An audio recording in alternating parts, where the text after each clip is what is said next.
Dando continuidade, então, à 27ª Semana da Família Rural do IFPG Campus São João Evangelista, passaremos agora a palestra Pensar Global e Agir Local. Esta palestra será ministrada pelo professor Eli Lino de Jesus. O professor Eli possui graduação em Agronomia pela Universidade Federal de Santa Catarina, mestrado em Agronomia na área de Ciências do Solo pela Universidade Federal Rural do Rio de Janeiro e doutorado em Agronomia, também na área de Ciências do Solo, pela Universidade Federal Rural do Rio de Janeiro. Tem experiência na área de Agronomia e Agroecologia, com ênfase em fertilidade do solo e adubação, atuando principalmente nos seguintes temas: sustentabilidade, desenvolvimento rural, holismo, solos e epistemologia da agroecologia. Atualmente atua como professor e coordenador do curso de agroecologia do Instituto Federal de Ciência e Tecnologia do Sudeste de Minas Gerais, campus Rio Pomba. Passo agora ao professor Eli para proferir a sua palestra.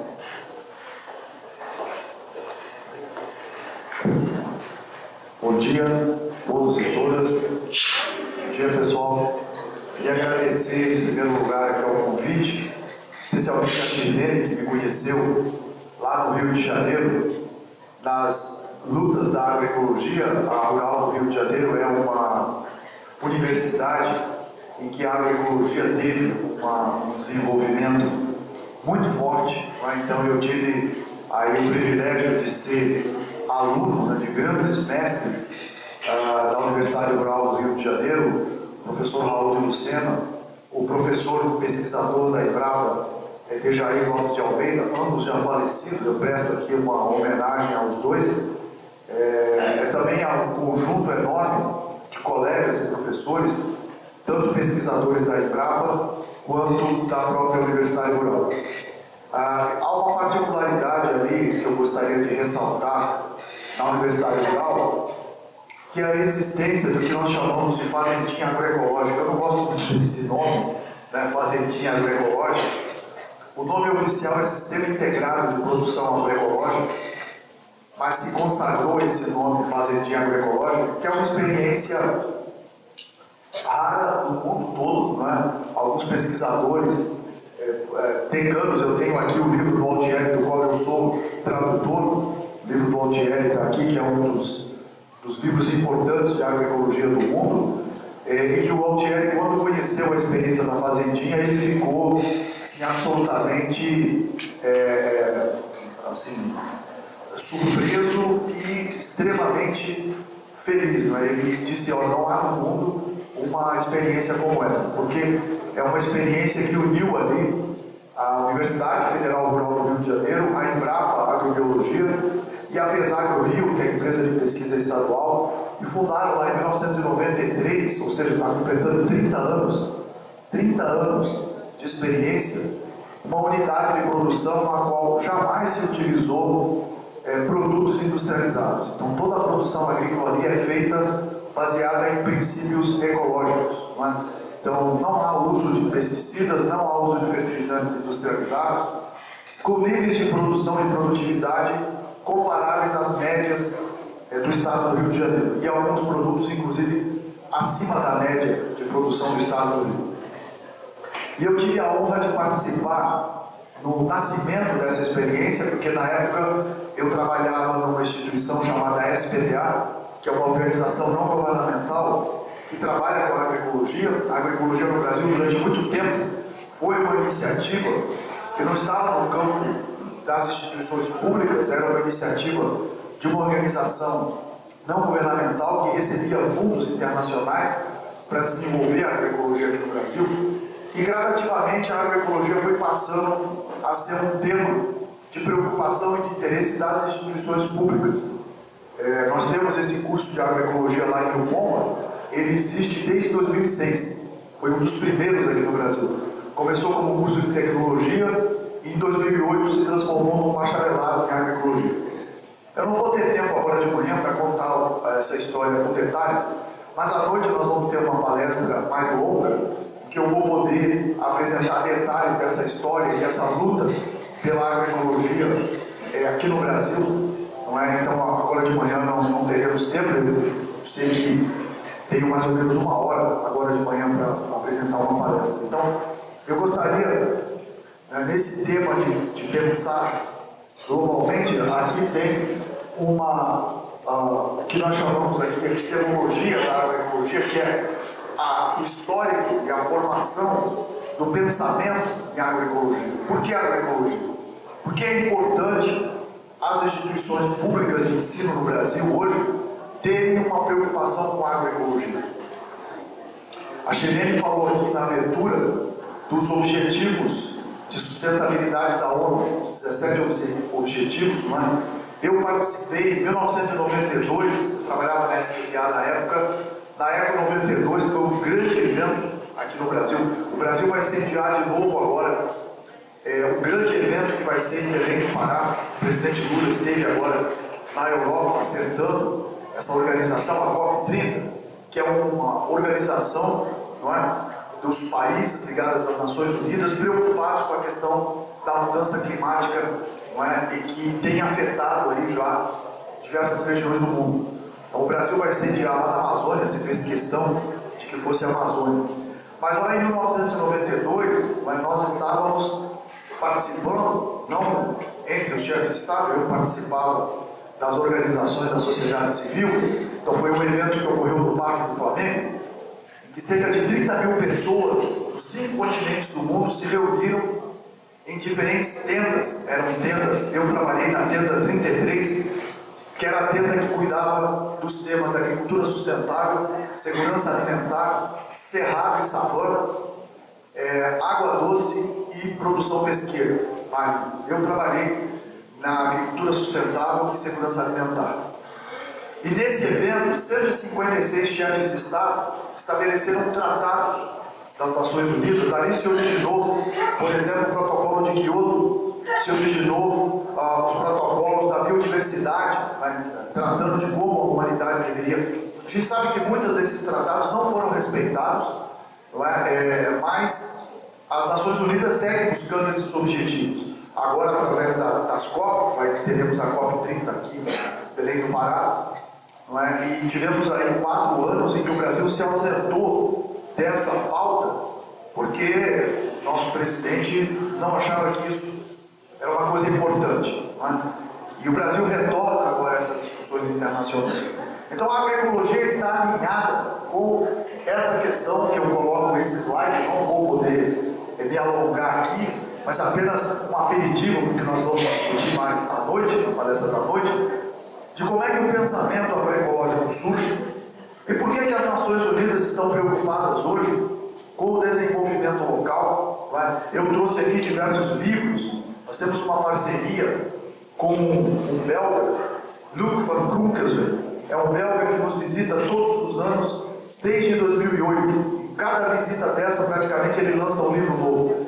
Tem aqui diversos livros, ele estará de novo agora lá no Campus Rio Bomba em agosto, lançando um livro novo. E lamentavelmente, talvez, espero que não, mas talvez seja a última viagem, porque ele foi diagnosticado agora com uma síndrome amiotrófica, aquelas doenças que provocam uma degeneração dos músculos e a pessoa vai perdendo o controle do próprio corpo. O exemplo mais clássico dessa doença é aquele grande físico inglês, Stephen Hawking, que vivia preso a uma cadeira de rodas e movimentava apenas o dedinho, e ele construiu toda uma nova interpretação e aprofundou os conhecimentos de física nesse estado. Tem um documentário agora sobre a vida dele, talvez alguns já assistiram, e que mostra ele começou a desenvolver essa síndrome muito jovem, quando ele estava na universidade ainda.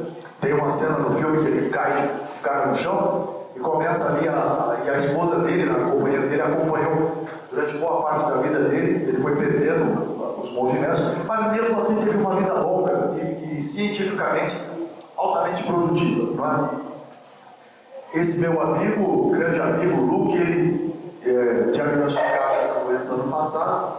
Ele tem a minha idade, 66 anos, então jovem, eu me considero jovem, né?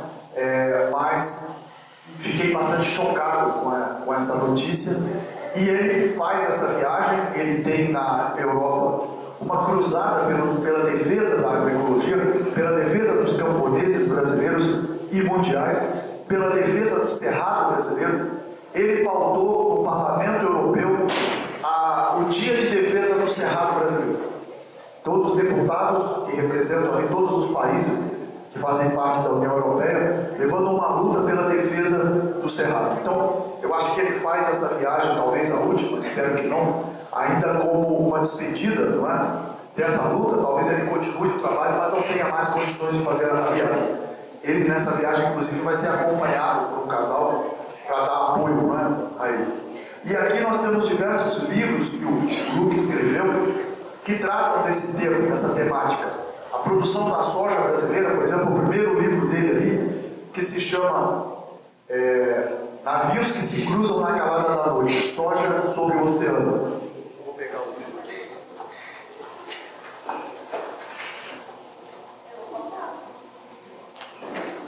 Esse foi o primeiro livro que eu conheci do Luke. Eu era professor, eu entrei no serviço público na Universidade Federal do Paraná. Eu estava lá no Paraná dando aula quando ele fez uma palestra e ele estava lançando esse livro aqui, não é?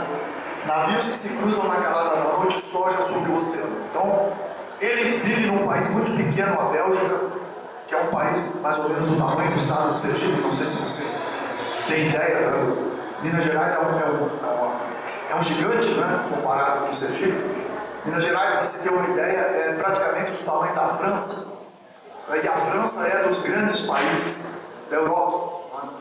França e a Alemanha são os dois maiores países da Europa, esquecendo ali a Rússia, que é gigantesca, mas parte da Rússia está na Europa, parte está na Ásia, e a Ucrânia, que está agora nesse conflito, que é um país bastante grande.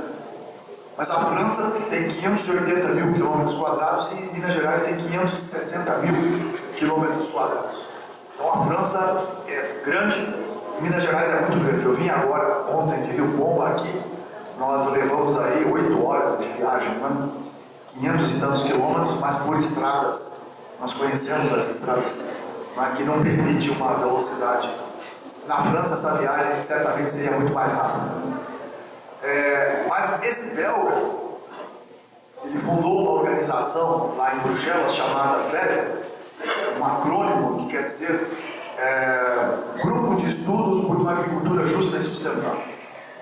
VERG for Varning and Landbouw, na língua dele. Ele escreve em neerlandês. Esse livro foi escrito em neerlandês e foi traduzido para o português. Eu trouxe aqui, inclusive, um livro que tem um artigo meu, também escrito, e que esse livro trouxe aqui um exemplar que está na língua dele. Neerlandês é a língua falada na Holanda, então tem um pedaço da Bélgica que fala neerlandês, tem um pedaço que fala alemão, tem um pedaço que fala francês. Imagine um país do tamanho de Sergipe que tem 3 línguas, não é? E ele então escreve em neerlandês. E nós temos um convênio com esta instituição dele. Nós já mandamos 5 estudantes de Rio Pomba para estagiar lá em Bruxelas. Imagine vocês, o camarada sai dali de Coimbra, sai dali do Pomba, sai dali de Tabuleiro, não é?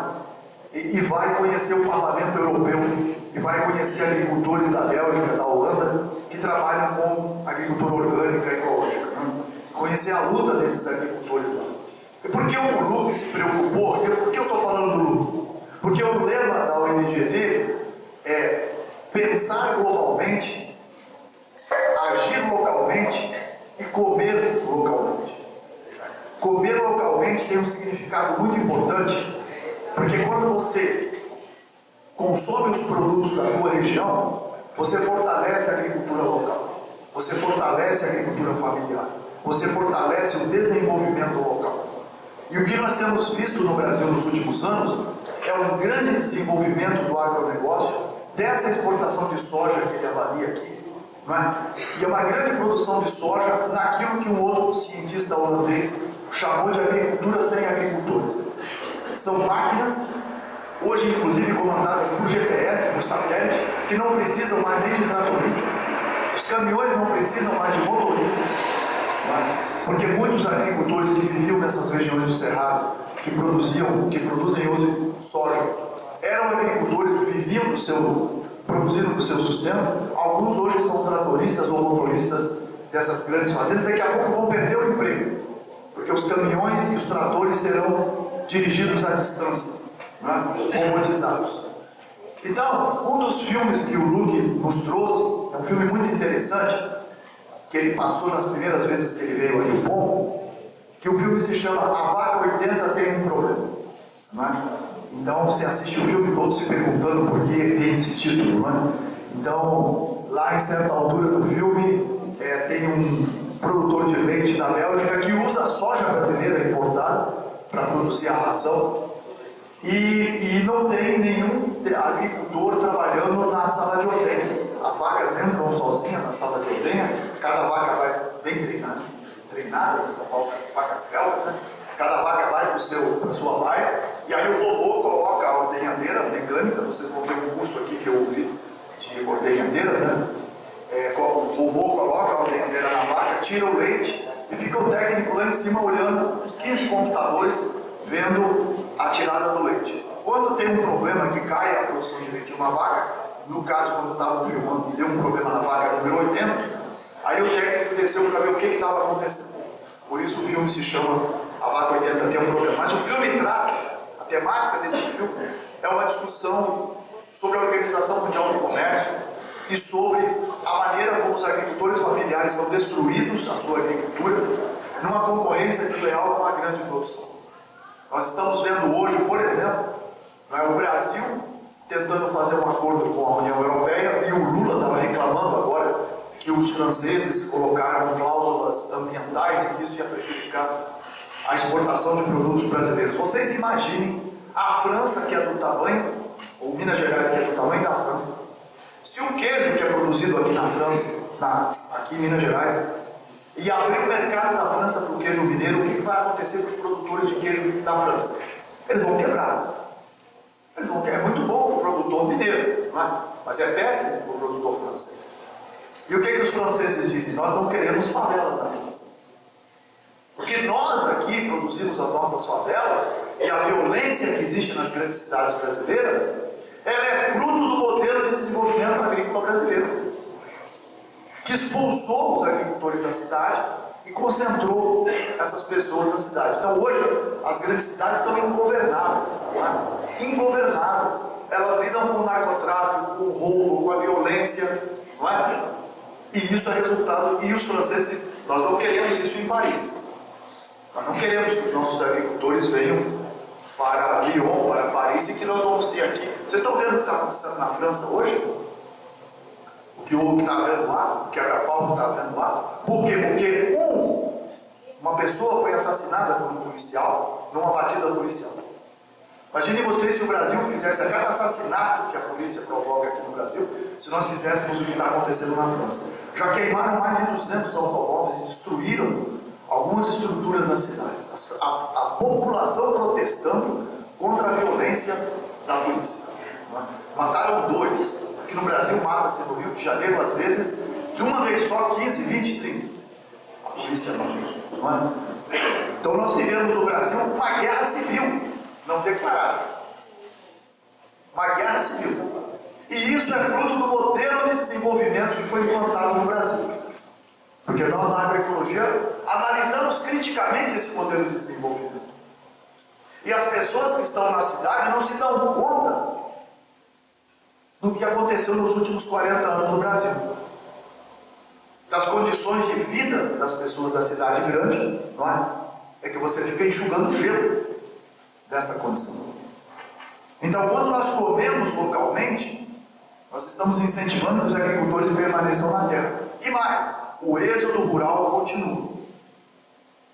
O êxodo rural continua no Brasil. E o movimento que a agroecologia propõe vamos voltar para o campo. Tem um americano, Richard Heinberg, que analisa o problema do petróleo.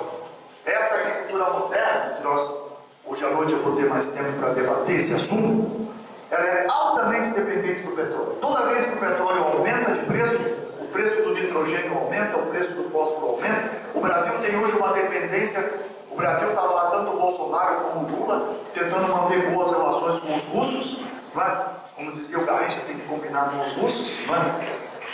porque nós dependemos do fertilizante que é produzido na Rússia e na Belarus. Não é? Então, nós desenvolvemos um modelo de desenvolvimento com essa dependência toda, e que exporta a nossa soja, ela vai basicamente para o mercado internacional. China, Índia e Europa. O Brasil já é o maior produtor de soja do mundo. Isso dá um orgulho para os brasileiros. Não é? Então, quando se diz aí que o Brasil é o maior produtor de alimentos do mundo, né, precisa olhar as estatísticas. Quando você olha a produção de arroz, de trigo, o Brasil só ganha na soja desses grandes produtores. O Brasil perde na produção de arroz, de trigo, para a Rússia, para a China, para a Índia. E são países que usam muito menos agrotóxicos e insumos do que nós. Então, o modelo de desenvolvimento brasileiro foi desenvolvido para o uso desses produtos. E são produtos que nós sabemos que causam doenças e que contaminam o ambiente. Então, é isso que o LUC debate. Por que ele, de um paísinho tão pequeno, veio ao Brasil, passou 20 anos já numa relação de conhecer a nossa agricultura, como essa agricultura se desenvolveu e transformou o Cerrado brasileiro, Bahia, Goiás, Tocantins, Mato Grosso do Sul, Maranhão, Piauí, em grandes produtores de commodities de soja. Não é? Que dá orgulho da ciência brasileira, isso é muito importante, mas nós temos que olhar o outro lado dessa moeda. Os impactos sociais e ambientais que esse modelo está provocando. Aqui no Brasil e lá na Bélgica. Porque o modelo de agricultura da Bélgica foi todo modificado por causa desta soja, que no início não era brasileira. Tem um livro aqui, chamado Brasil, Europa em Fragmentos, que tem um capítulo que ele conta toda a história de como se desenvolveu o processo de produção de rações animais, e que essa soja brasileira é fundamentalmente exportada para a fabricação de ração. Quando eu estive na França, todo agricultor que eu visitava dizia, é brasileiro, ele já pegava a ração e dizia, soja brasileira. Então, a soja brasileira está na Holanda, está na Bélgica, está na França, está na Alemanha, está na China, está na Índia, está a grande produção de soja. Então, quando se faz uma análise crítica desse modelo, eu não estou dizendo que o Brasil tem que parar de produzir soja, eu estou dizendo que o modelo de produção de soja tem que ser repensado. E nós tivemos lá no Rio de Janeiro uma grande cientista, chamada Johanna de Berheim, uma alemã, eu fui aluno dela, né? E que ela, em 1962, quando a soja mal era conhecida no Brasil, né? Ela tinha uma energia, eu levei algumas provas dela, ela tinha uma energia muito forte, né? E foi indicada para o Prêmio Nobel de Ciências, e eu até acho que ela não ganhou, porque ela escolheu vir para o Brasil, o brasileiro não ganha Prêmio Nobel, não é? A Argentina tem 5 Prêmios Nobel, o Brasil não tem nenhum. Por quê? Não é? E a Deberheim, ela, numa reunião no Ministério da Agricultura em 1962, quando boa parte da sociedade brasileira nem conhecia a soja, ela esmurrou a mesa lá e exigiu que toda pesquisa que fosse ser feita com soja no Brasil fosse feita sem aplicação de fertilizante nitrogenado. Por quê? Porque a soja é uma planta da família das leguminosas que faz uma simbiose com uma bactéria chamada Rhizobium, que fixa grandes quantidades, como o nosso feijãozinho de cada dia também. Então não precisa colocar nitrogênio na soja. Agora, se você fizesse pesquisa e selecionasse linhagens de soja recebendo nitrogênio, você anula essa ação. E ela sabia disso. Então a soja brasileira hoje é mais eficiente do que a soja americana, do que a soja argentina, graças a esse trabalho da doutora Johanna de Berheim. Então, a sociedade brasileira não sabe isso. O Galvão, aquele cientista que era o presidente do INPE, que foi demitido pelo ex-presidente quando ele disse que havia muita queimada na Amazônia, eu vi uma entrevista dele, ele disse a presidência do Brasil precisa respeitar a ciência brasileira. E um dos cientistas que ele citou foi a doutora Johanna de Berheim. E ele não era da área da agricultura, ele é físico. Ele é da área da física, né? Trabalha com imagem de satélite, ele é físico. Então, vocês vejam a importância, por isso a agrobiologia é tão forte lá no Rio de Janeiro. É graças ao trabalho pioneiro da doutora Johanna. Né? Mas voltando, e ela era europeia, ela era alemã tcheca. E por que voltando ao luto, ao pensar globalmente e agir localmente e comer localmente, por que que o LUC ele se preocupou com a nossa agricultura e se preocupou com o problema da soja? Porque, como eu estava falando, todo o modelo de produção, ele era filho de veterinário, o pai dele era veterinário, e ele acompanhou toda a mudança que houve na produção de animais na Bélgica, que havia um sistema de produção antes da soja e outro depois. E esse livro que eu falei aqui conta como os americanos, ao vencer a Segunda Guerra Mundial, impuseram à Europa um modelo de produção de animais que favorecia a exportação de soja norte-americana. A soja estava começando a ser produzida nos Estados Unidos. Claro que os americanos não contavam que o Brasil ia se tornar um competidor importante, ia passar, inclusive, esse ano. O Brasil passou os Estados Unidos em produção de soja. Já faz alguns anos que o Brasil exporta mais soja que os Estados Unidos, e esse ano o Brasil está produzindo mais soja que os Estados Unidos.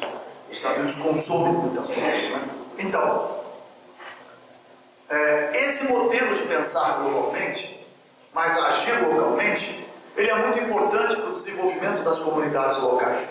Nós temos um projeto lá em Rio Bom, que funcionou inclusive durante o tempo da pandemia, que é chamado Mãos à Horta, que os estudantes organizaram uma rede com agricultores, em que as pessoas faziam um pedido através de um aplicativo e o produto era entregue na casa das pessoas. Então, é uma rede bastante interessante e que vem através dessa experiência do LUC, mas também através de uma experiência da Raízes da Mata de Viçosa, em que grupos de pessoas lá também desenvolveram iniciativas desse tipo. E nós sabemos que uma das grandes iniciativas do governo Lula, que teve um impacto enorme na agricultura brasileira, foi a compra direta de produtos, os PENAI, não é? Os programas de aquisição direta. Porque antes as escolas públicas compravam produtos industrializados para alimentar as crianças na merenda escolar. E essa iniciativa fez com que se voltasse para a produção local. Então muitos agricultores que teriam abandonado a produção agrícola, não é? Continuam produzindo porque houve esse incentivo do governo. Então, se nós queremos ter uma sociedade rural robusta, os agricultores familiares organizados e produzindo com qualidade, dentro de princípios, não é, ecológicos, ou pelo menos responsáveis ambientalmente, nós temos que ter organização social no campo. Nós temos que ter iniciativas que permitam que esses agricultores continuem produzindo. Mesmo lá na nossa região, nós vemos muitas propriedades sendo abandonadas. Não é? Produtores de leite abandonando a produção de leite. E esse movimento, né, procura reincentivar essa reinserção das pessoas no campo.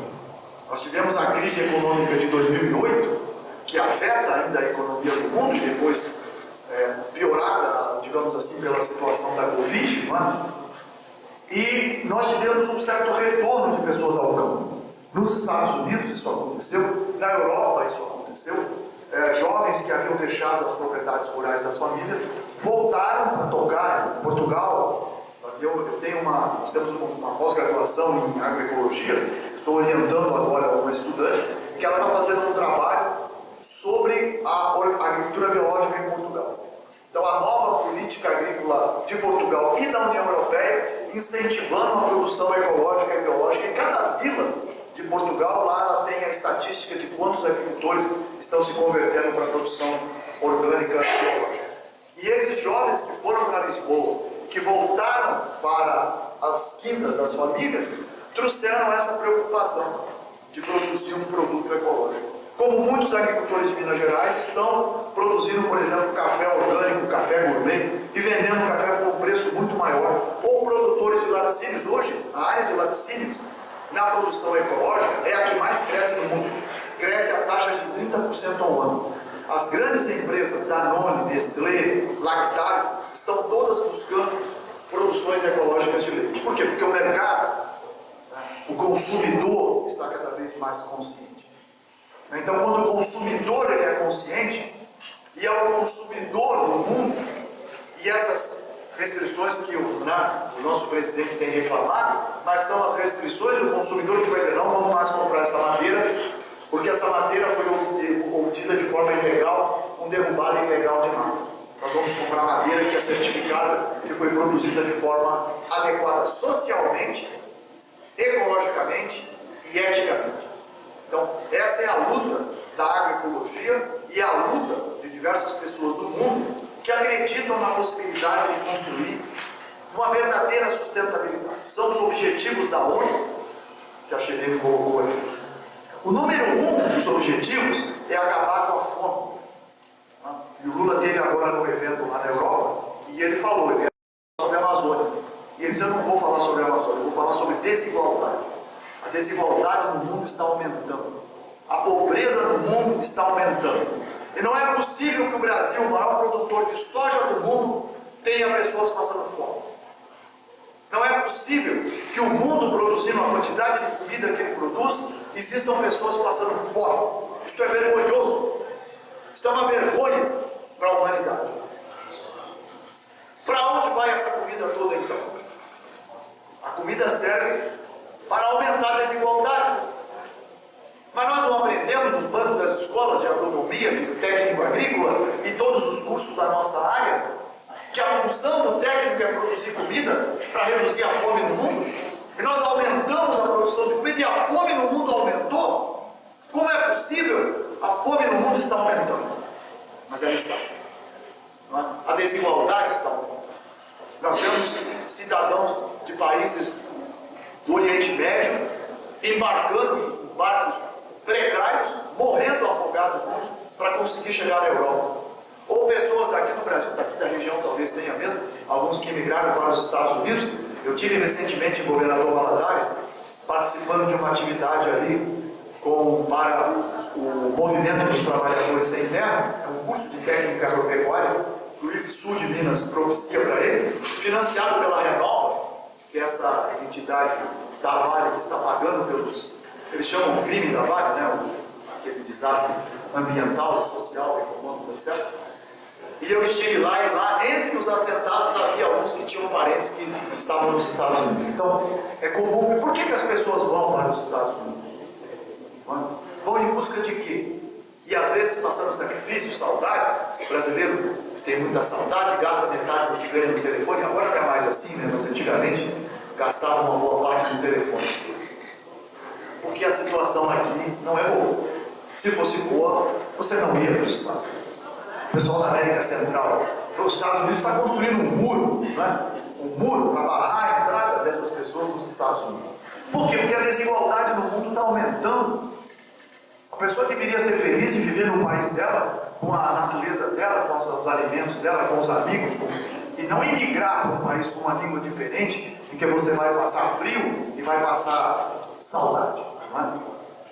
Então é preciso que a humanidade reflita, e quando a ONU coloca esses objetivos, e se esses objetivos forem colocados em prática, e voltando ao Richard Hyper, que eu acabei não concluindo o raciocínio dele, que ele analisa a questão do petróleo e a dependência desse modelo de agricultura no petróleo, e à noite nós vamos ver que há muitas possibilidades da gente produzir uma agricultura com menor dependência desses insumos industrializados.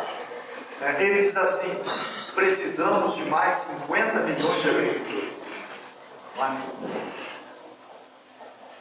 Precisamos de mais 50 milhões de agricultores. Porque quando nós olhamos para a sociedade, eu não sei se aqui tem curso de mecatrônica, tá? Aqui tem curso dessa área de mecatrônica, engenharia mecatrônica. Juiz de Fora tem, eu sou, onde eu trabalho é parte do IF Sudeste, né? O Juiz de Fora é um dos campos. E Juiz de Fora tem lá engenharia mecatrônica e técnico em mecatrônica. Muito bom, é ótimo, né? Nós temos informática lá no nosso campus e muitos estudantes que são entusiasmados, fazem aqueles robozinhos e tal. Maravilhoso. Né? Mas por que eu estou falando assim? Quando a gente pensa na sociedade, eu já falei da desigualdade e do amontoamento que há nas pessoas. No Brasil, por exemplo, a grande São Paulo tem 20 milhões de habitantes, por isso eu falo, é ingovernável. O Rio de Janeiro, a grande Rio de Janeiro, 12 milhões de habitantes, é ingovernável.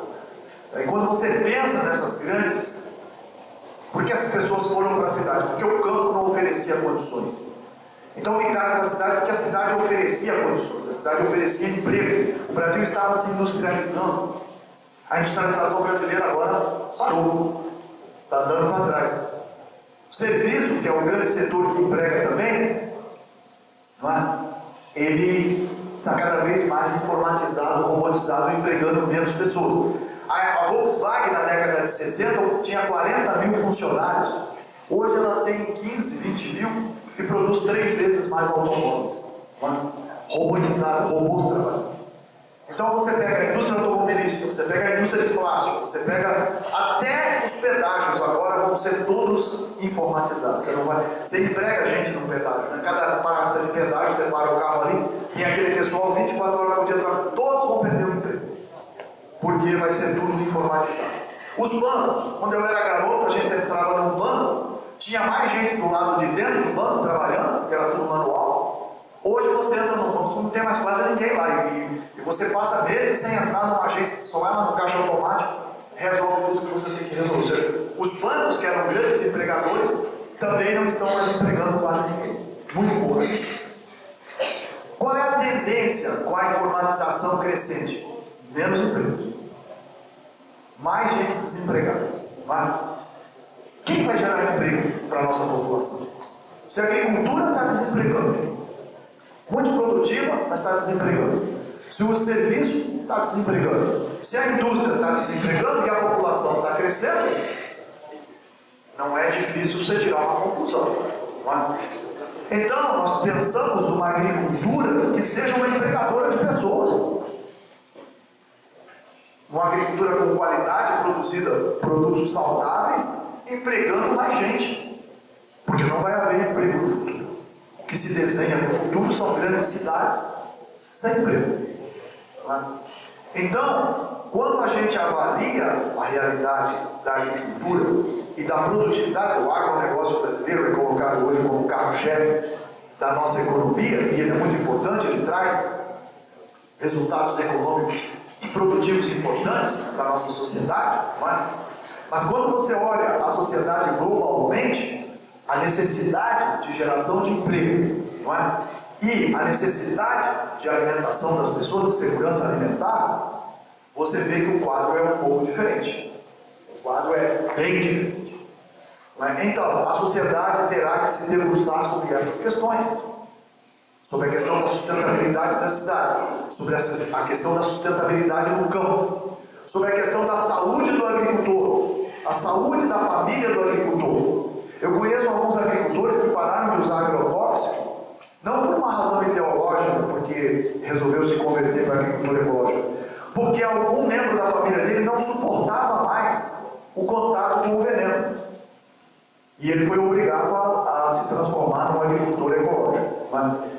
Então, a sociedade precisa reavaliar, não é, o seu paradigma de produção.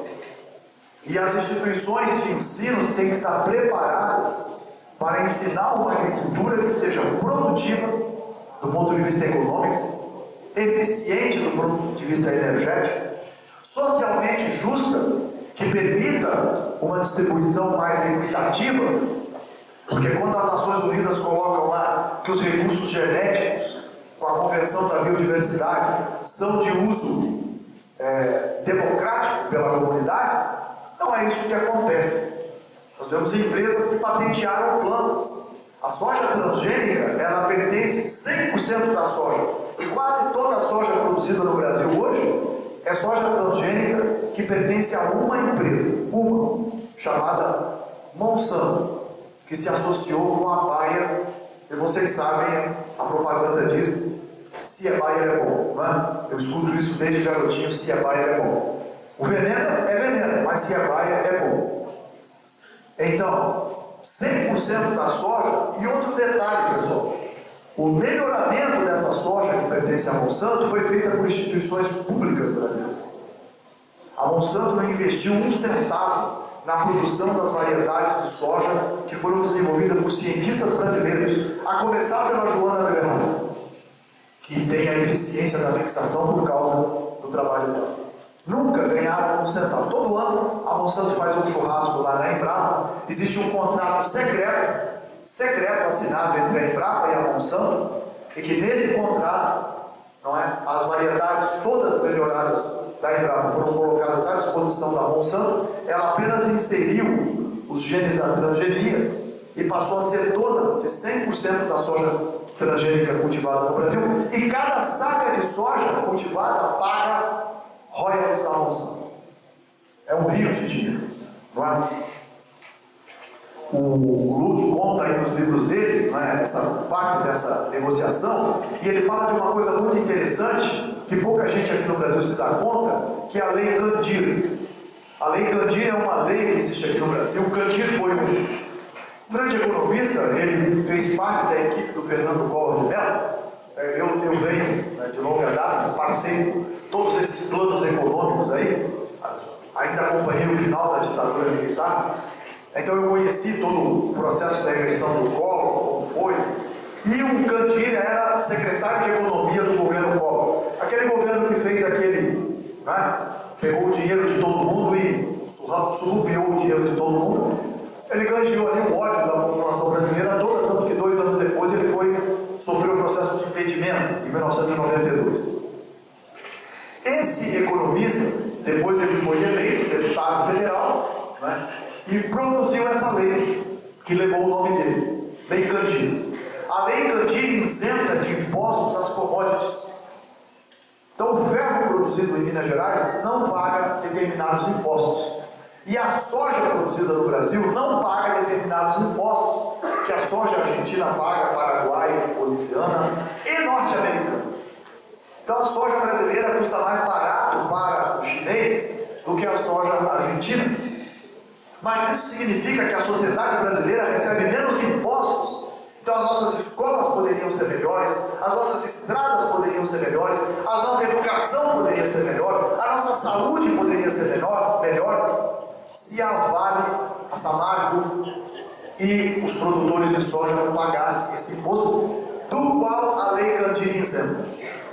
Pouca gente sabe disso. Foi o Léo que me chamou a atenção para esse problema.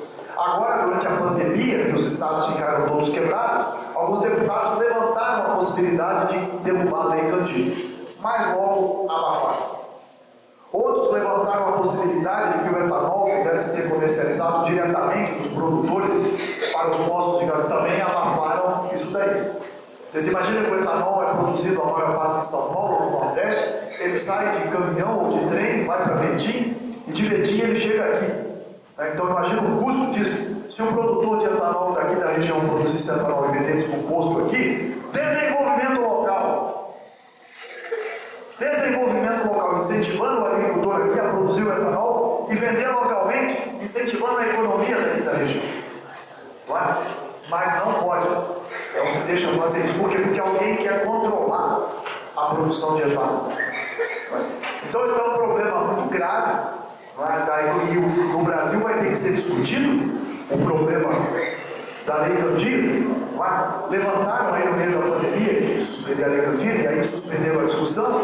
Agora nós estamos discutindo um novo pacto tributário, a reforma tributária. Eu escuto falar em reforma tributária desde que eu era garotinho, criança.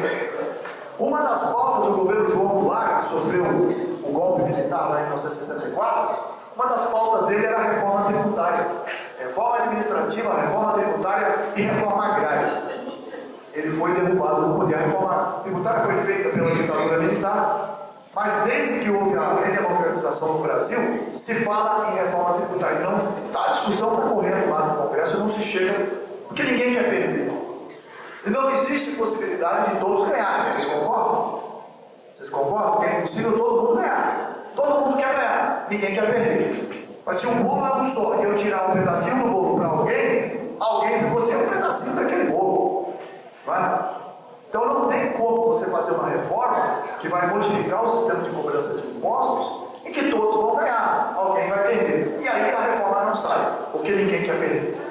Se você colocar, por exemplo, tirar a Lei Candir, outra coisa no Brasil, a aplicação financeira paga pouco imposto. Então tem pessoas no Brasil que vivem de... Os rentistas, o cara é milionário e não trabalha, ele põe o dinheiro dele numa aplicação financeira e vive daquela renda. Mais ou menos 24 mil pessoas na sociedade brasileira detêm quase 80% da riqueza brasileira. E essas pessoas vivem de renda, de aplicação financeira. Eu pago imposto de renda, eu sou funcionário público federal. Já desconta, cada salário desconta lá o meu imposto de renda. Eu recebi agora até uma restituiçãozinha, antes de ontem, né? Mas eu pago imposto, eu não tenho renda, gente, eu tenho salário. Salário para sobreviver, para pagar minhas contas, manter minha família, etc. Né? Eu não tenho renda. Renda é um cara que tem 50 apartamentos alugados, tem milhões aplicados na Bolsa de Valores. Eu não tenho isso. Eu não tenho renda. Mas o Brasil tributa o consumo e tributa pouco a renda e os ricos. Né? E não há possibilidade do Brasil mudar, porque a gente se... como é que a Suécia é organizada, né? Como é que a Bélgica é organizada? Como é que a Alemanha, como é que tem saúde na Bélgica para todo mundo? Do berço ao túmulo, como dizem. As estradas são maravilhosas. É porque o imposto de renda na Suécia é 80%. Sabiam disso? Aqui no Brasil, não, o brasileiro paga muito imposto, temos que acabar com o imposto. Os ricos que pagam pouco imposto defendem isso. E tem como sonegado, né? Mas na Suécia, você paga 80%. Eles conseguem ter uma saúde, uma educação de qualidade. Na Finlândia, que a Suécia são consideradas as melhores do mundo. Porque os ricos lá pagam imposto.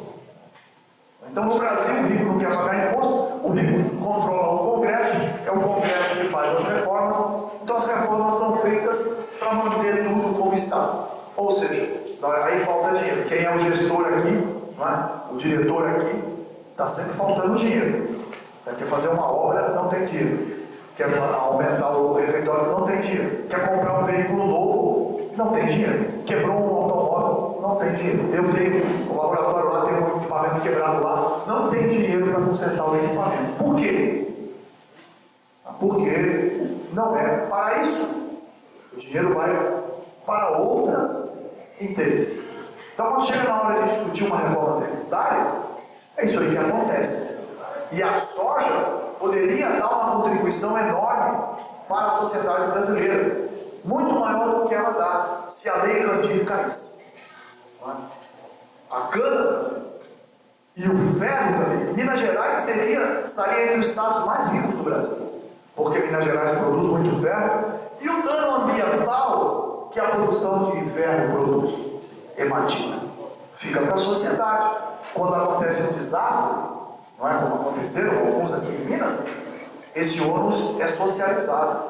As mortes, não é? Claro, vai indenizar aqui e lá, mas assim, esse ônus ele é permanente, ele fica para a sociedade. E o lucro do ferro fica para quem? Para a empresa. Não é? Então, na medida em que você isenta ainda de imposto essa produção, você está prejudicando a sociedade mineira. Mas os mineiros não sabem disso.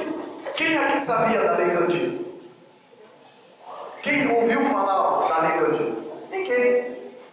Como é que a sociedade vai questionar se a sociedade não sabe? Eu sei porque um belga veio, no livro dele, eu falei, mas meu Deus! E aí eu falei, tá aí, ó. A sociedade brasileira não sabe que tem uma lei que isenta de imposto e que isso poderia ajudar muito. E aí quando falta dinheiro para a estrada, eu vi ontem com o motorista, não é?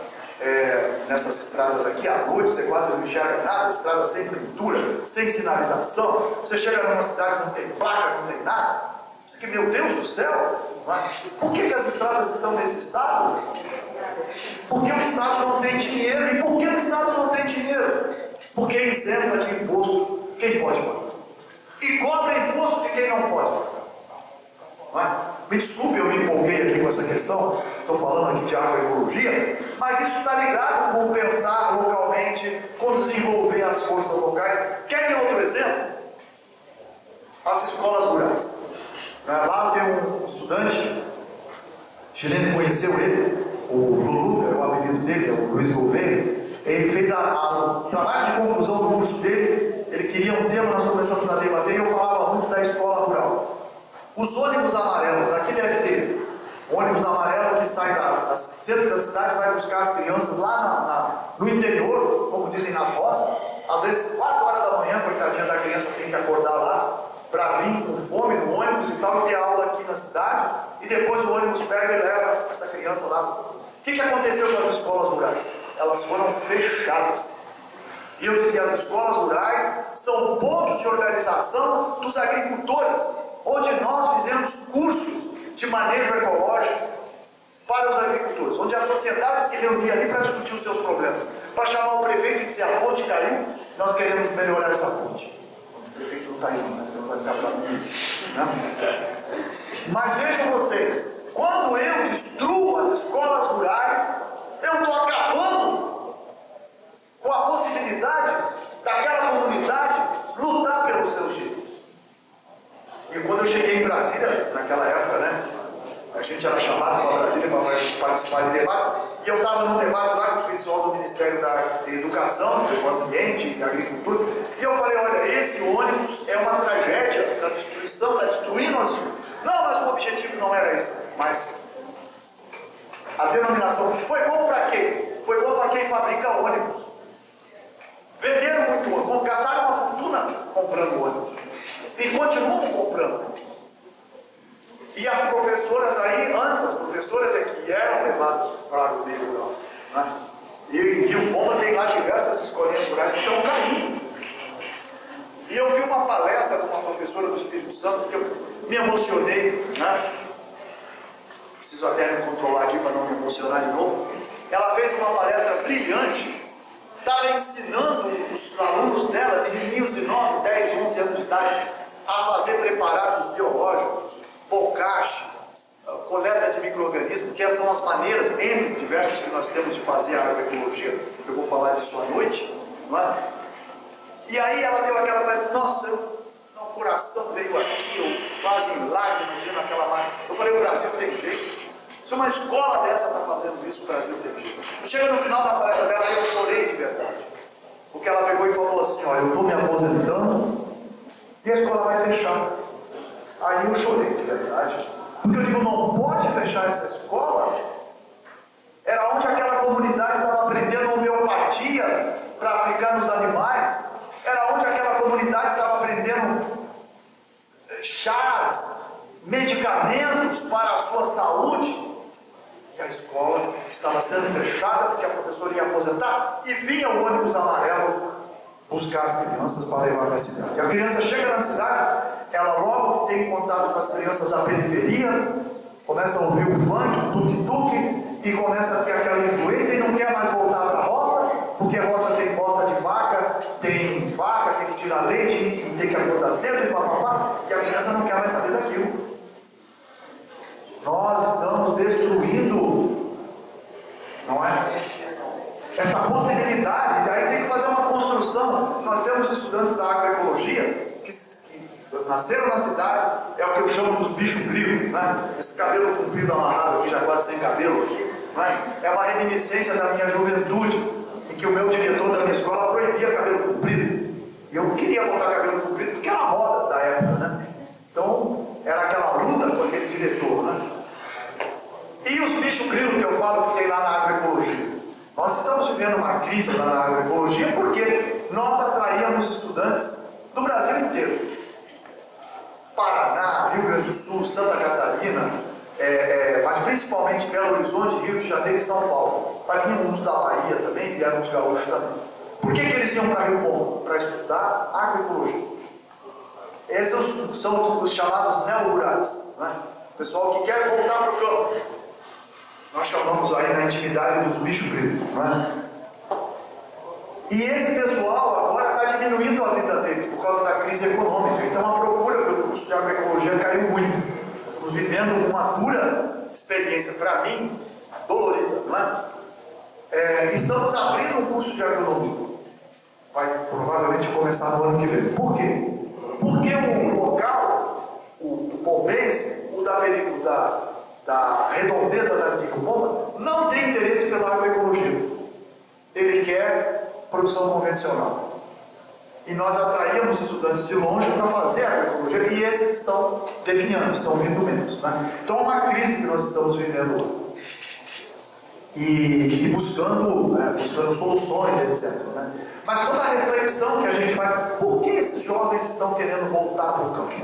Eles fizeram todo esse caminho de sair, de não querer, né? E até dizem que muitos desses meninos que vão fazer o técnico agropecuário, depois que não quer mais voltar para a roça, também quer fazer mestrado, doutorado, virar professor, pesquisador, porque o trabalho na roça é um trabalho pesado, né?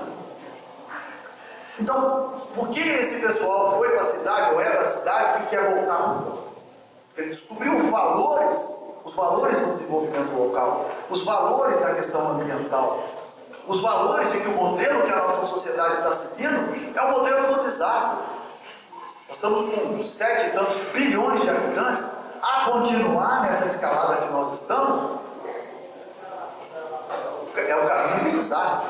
Ou uma guerra, estamos aí na perspectiva de uma guerra, sabemos que a Rússia está sentada em arsenais nucleares que podem destruir o mundo algumas vezes, os americanos não aceitam a emergência da China, então o mundo está aí diante de um novo cenário complicado, não é?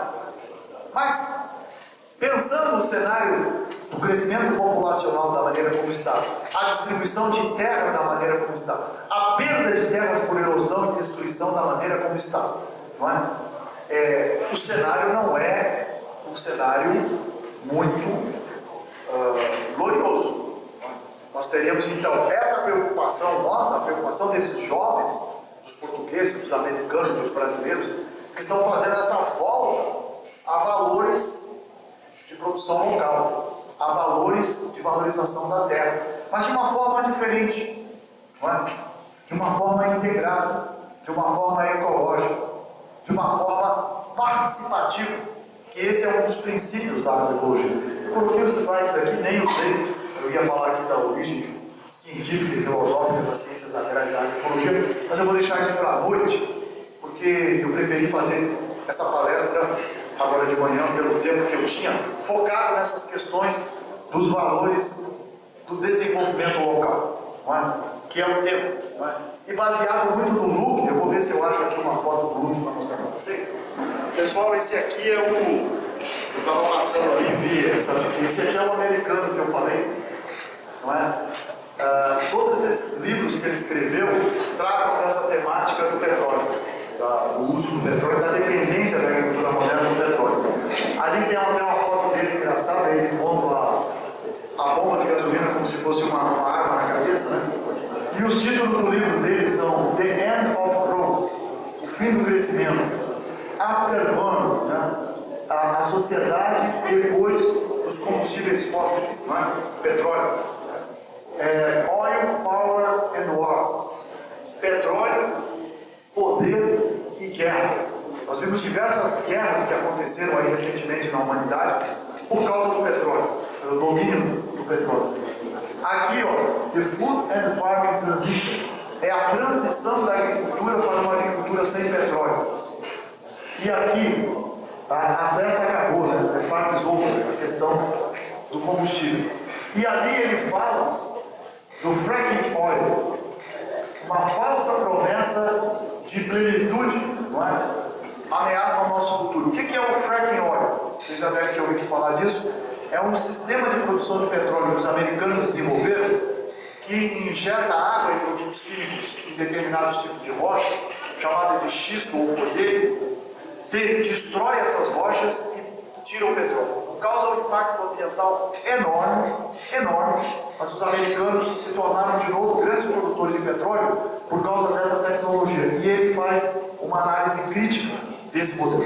Esse aqui é o camarada que falou que nós precisamos de mais 50 milhões de agricultores. Porque por uma agricultura sem petróleo, não é? Redesenhar essa agricultura, nós vamos precisar de mais agricultores no campo. Esse aqui é o Bel, autor boa parte desses livros. Os livros dele, exceto um outro ali que são meus, eles estão à venda. Eu não sou vendedor de livro, mas a venda desses livros ajuda ele a lançar novos livros, né? E a pagar também parte da viagem dele para o Brasil. Eu não ganho um centavo caso alguém compre um livro, se tiver interesse, mas é para ajudar na obra do Bel. E aqui ele estava, na primeira vez que ele foi a Rincon, aqui estão alguns estudantes nossos lá das primeiras turmas, né? Isso é em 2008. Ele está fazendo uma palestra em que o lema é comer localmente, pensar globalmente. Então, nessa linha do que nós estávamos falando, comer localmente, ou seja, desenvolver as forças locais produtivas, os agricultores se organizando e produzindo localmente. Então, quando as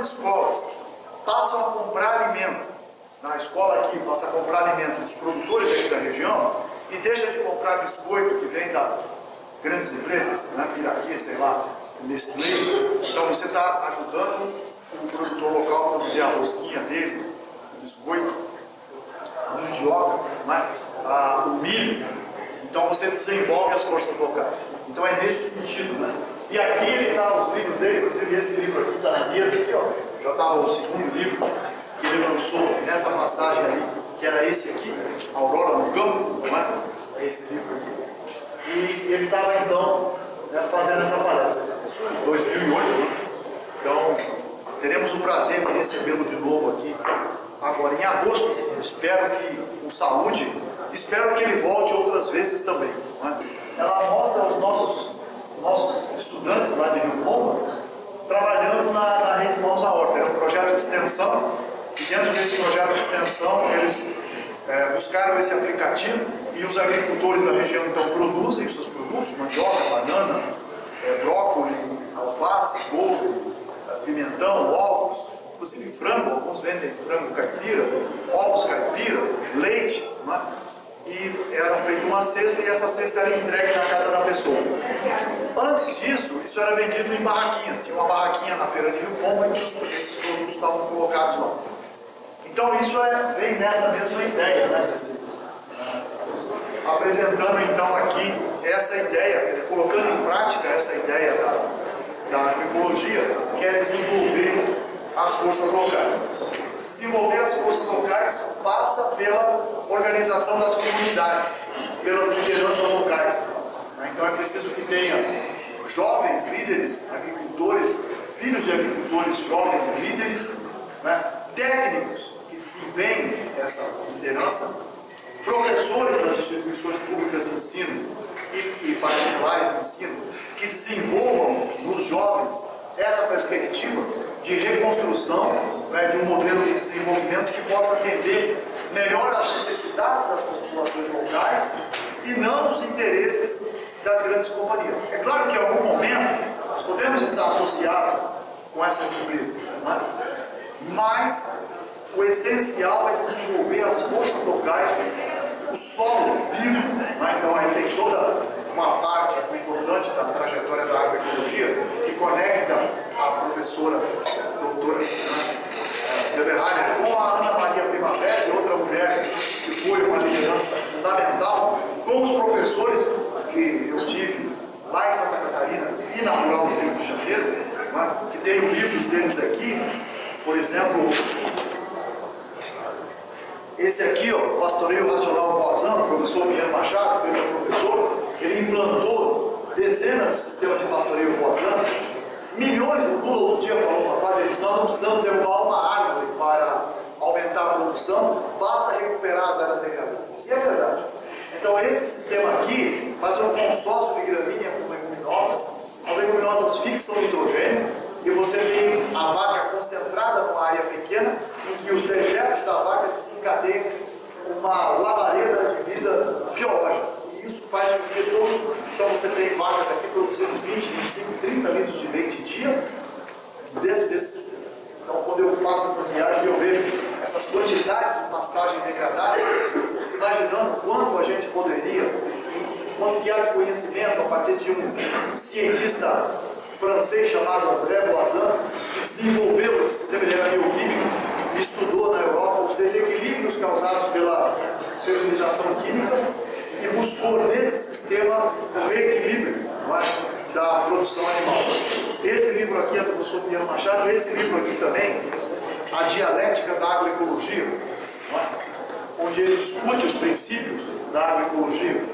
Tem esse livro aqui, que é um livro que foi publicado pela Embrapa, Agrobiologia, Agroecologia, Princípios e Técnicas para uma Agricultura Sustentável. Eu tive a honra de ter um capítulo 1, é um artigo meu, que está nesse livro aqui. Então foi uma honra poder participar desse livro. Esse livro aqui é o livro do Miguel Altieri. O Altieri é um cientista chileno, mas que vive nos Estados Unidos, é professor da Universidade de Berkeley. Escreveu esse livro, Agroecologia, Bases Científicas para uma Agricultura Sustentável. Eu tenho a honra também de ter meu nome como co-tradutor desse livro, está meu nome aqui. E o que eu tenho, ainda vou deixar no último, esse aqui é um livro publicado na Rural, Introdução à Agroecologia, editado pelo professor Arrude, que aparece naquela foto que você mandou, eu, Arrude e o Raul, não é? Esgotou. E eu tive a honra também de estar aqui no capítulo inicial, um artigo em coautoria com o Arrude, o Sonta e o Sebastião Araújo. Um artigo que tem aqui refletindo sobre essa questão da produção. E o último que eu queria mostrar para vocês, que para mim é motivo de muita honra e orgulho, que é ser tradutor do livro do Sir Albert Howard, que é um livro, texto, do mundo inteiro sobre a agricultura orgânica. Howard foi um cientista inglês que trabalhava na Índia. A Índia era uma colônia do Império Britânico e ele observou que as técnicas que ele trouxe da Europa, veja, não existia ainda DDT, DHC, nada disso, mas a adubação química e as técnicas que ele trouxe da Europa não se adaptavam bem à Índia. E ele teve a humildade de observar a agricultura dos camponeses indianos. E ele percebeu que os camponeses indianos baseavam muito a sua produção na rotação de cultura, no uso de leguminosas que fixam nitrogênio e que a fertilidade do solo na Índia dependia muito da presença de humus. E ele desenvolveu então um método de compostagem que ele escreve nesse livro aqui. E eu virei trabalho de compostagem, os anos todos de profissão eu tenho trabalhado com compostagem e sou tradutor então desse livro aqui. Vocês dizem, mas professor, o livro foi escrito em 1940, o senhor acha que vale a pena ler esse livro? Devia ser obrigatório, todo estudante de agronomia, se não lesse esse livro não poderia formar, né? Porque aqui tem uma visão de agricultura que é a visão que todo agrônomo deveria ter. Estou nem falando agroecólogo. Agroecólogo, então, eu obrigo todo mundo lá a ler esse livro, mas agronomia. Por quê? Porque ele faz uma proposição do modelo de agricultura. Estava vendo um documentário americano, está havendo uma pressão muito grande nos Estados Unidos da indústria de alimentos, por exemplo, sucrilhos Kellogg. Eles querem ter sucrilhos Kellogg nos Estados Unidos, coast to coast, né, da Califórnia a Nova York. E não tem produção orgânica para fazer isso. Então o que eles fazem? Pressionam a legislação para que a legislação permita o uso de determinados insumos que a agricultura orgânica não permite. Aí tinha dois agricultores debatendo, não podemos aceitar isso, temos que voltar às nossas raízes. Aí ele pega esse livro, claro, aqui em inglês, né, e mostra, aqui está a raiz da nossa produção, How, que é esse livro que eu tenho a honra de ser tradutor. Então, vai ter essa roda de conversa? 3 horas? Vai. Então, vai ter a roda de conversa e vai ter uma palestra à noite também, né? Que horas que é à noite? 19 horas. Bom, eu só, desculpe, eu não sei se eu falei, eu só queria mostrar esses livros aqui, porque talvez alguns não vão ver a palestra da noite e nem vão participar da roda de conversa. Mas eu queria mostrar, né, esses livros aqui e falar um pouquinho disso aqui para vocês. Beleza, pessoal? Fique à vontade.